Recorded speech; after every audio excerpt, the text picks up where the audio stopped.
ایک بیکاری کی دنیا کتنی بڑی ہو سکتی ہے، روٹی سے شروع ہو کر روٹی پر ختم، گھر گھر بھیک مانگنا۔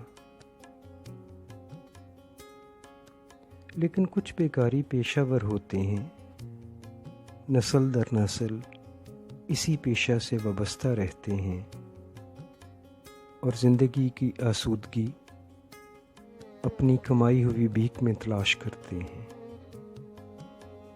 بہت کم ایسے ہیں جنہیں ان کے حالات اس پیشے میں لے آتے ہیں، اور ہم ایسے بیکاریوں کے بارے میں اکثر کہتے ہیں کہ انہیں شاید کسی بات پر سزا ملی ہے۔ آج جس بیکاری کی کہانی کا ذکر ہے، اس کا خاندان نسل در نسل اسی پیشہ سے وابستہ رہا۔ اس بیکاری کا بچپنا اور جوانی بھیک مانگتے گزرے۔ یہ بیکاری جھونپڑیوں کے بنے ایک نگر میں رہتا تھا، اور یہ نگر شہر سے زیادہ دور نہ تھا۔ اس شہر کا کوڑا کرکٹ جس ویرانے میں پھینکا جاتا تھا، وہاں یہ جھونپڑیوں کا نگر آباد تھا۔ بچپنے میں ہی اس بیکاری نے بھیک مانگنا سیکھ لیا۔ اس کے ماں باپ بھیک میں ملے کپڑے اسے پہناتے۔ اگر کبھی کپڑے صاف ستھرے ہوتے تو انہیں گندا کر کے اسے پہناتے۔ اسے سب سے پہلے اس کے ماں باپ نے جو سکھایا اور جو الفاظ اس کی زبان سے نکلے، وہ دل کو چھو دینے والے تھے۔ اللہ کے نام پہ دو، میں بھوکا ہوں۔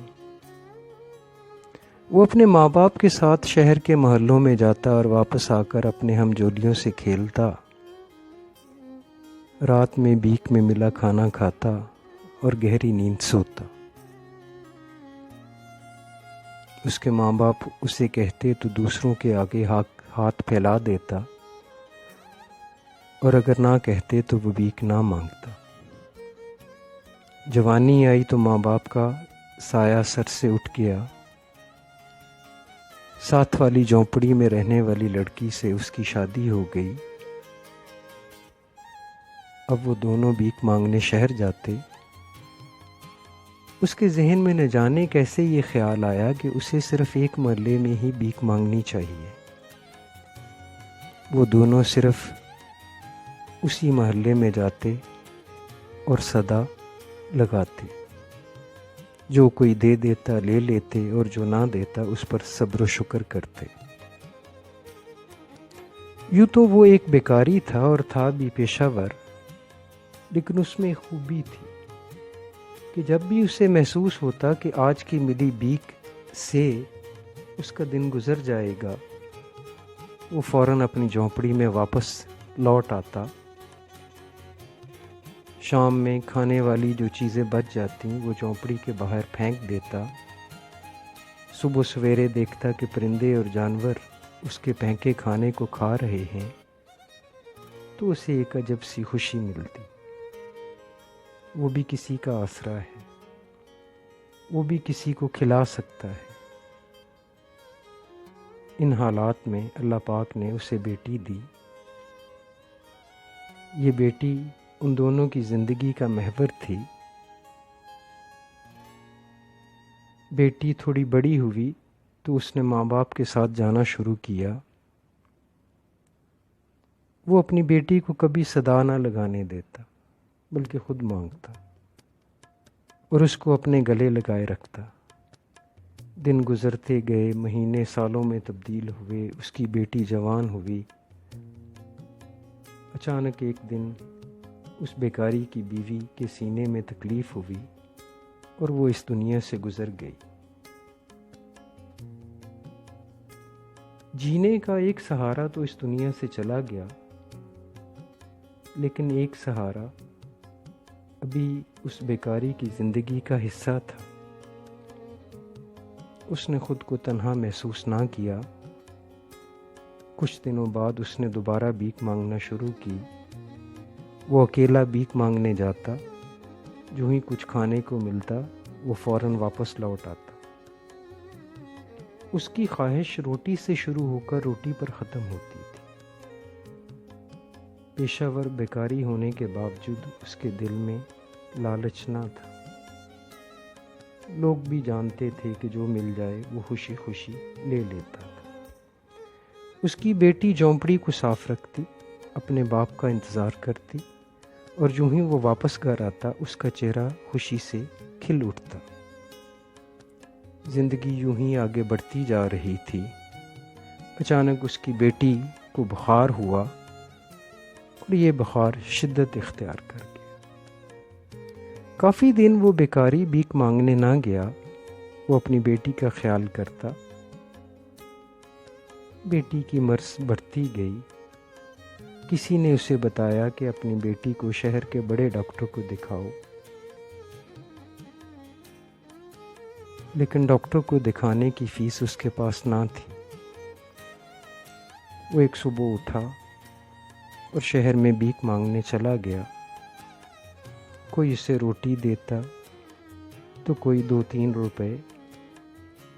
اس نے کسی کو نہ بتایا کہ اس کی بیٹی بہت بیمار ہے، اسے زیادہ پیسے چاہیے۔ جو ملتا جیب میں ڈالتا اور دعا دے کر آگے نکل جاتا۔ وہ بھیک میں ملے پیسوں کو بار بار گنتا اور شام تک 300 روپے اکٹھے کر پایا۔ اسے علم تھا کہ ان پیسوں سے ڈاکٹر کی فیس نہیں دی جا سکتی۔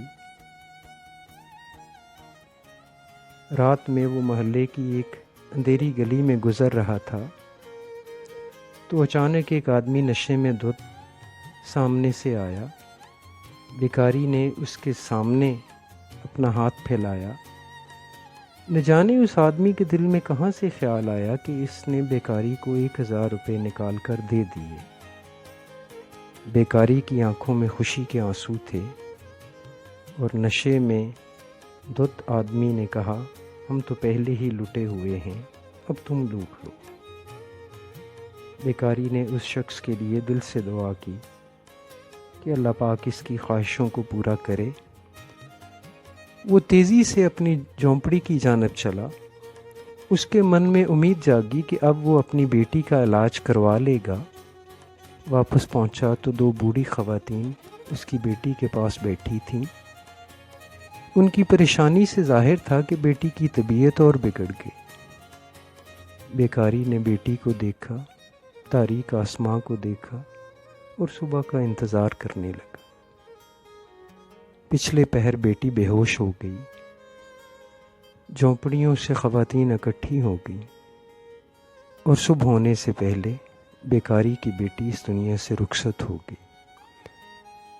بیکاری نے بیٹی کو دفنایا۔ جینے کا واحد سہارا بھی ختم ہوا۔ ساتھ والی جھونپڑیوں میں رہنے والے کچھ دن اس کے پاس بیٹھے، پھر سے اپنے کام پر لگ گئے۔ کچھ دن بعد بیکاری نے 1000 کا نوٹ اپنی بیٹی کی سہیلی کو دیا اور باقی پیسے بچوں میں بانٹ دیے۔ بیٹی کے گزر جانے کے بعد بیکاری نہ رہا۔ اس نے بیکاری کا بحروپ اتار دیا۔ نہ تو وہ بھیک مانگنے جاتا اور نہ ہی فریاد کرتا۔ جھونپڑیوں میں سے کبھی کبھار اس کے کھانے کے لیے کچھ آ جاتا، وہ تھوڑا کھا لیتا اور باقی پرندوں کو ڈال دیتا۔ خدا کی کرنی دیکھیے کہ جس نشے میں دھت آدمی نے اس کو 1000 روپیے دیے تھے، وہ جب اگلی صبح اٹھا تو اس کی دنیا بدل چکی تھی۔ شاید زندگی میں پہلی مرتبہ اس نے اپنے بچوں کو پیار سے دیکھا، ان کے مستقبل کے بارے میں فکر مند ہوا، جوئے اور شراب نوشی سے توبہ کی، اپنے گھر والوں سے معافی مانگی اور صبح اپنی دکان پر چلا گیا۔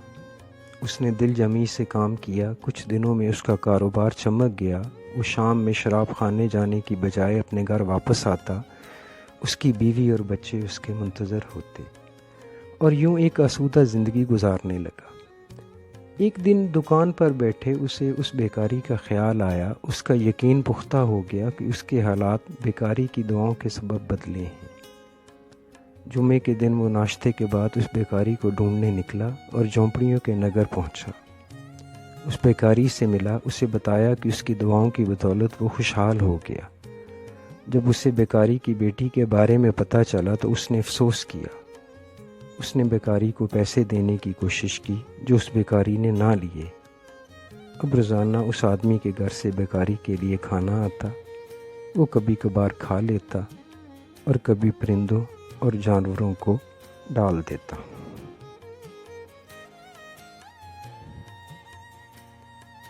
ایک بیکاری کی دنیا کتنی بڑی ہو۔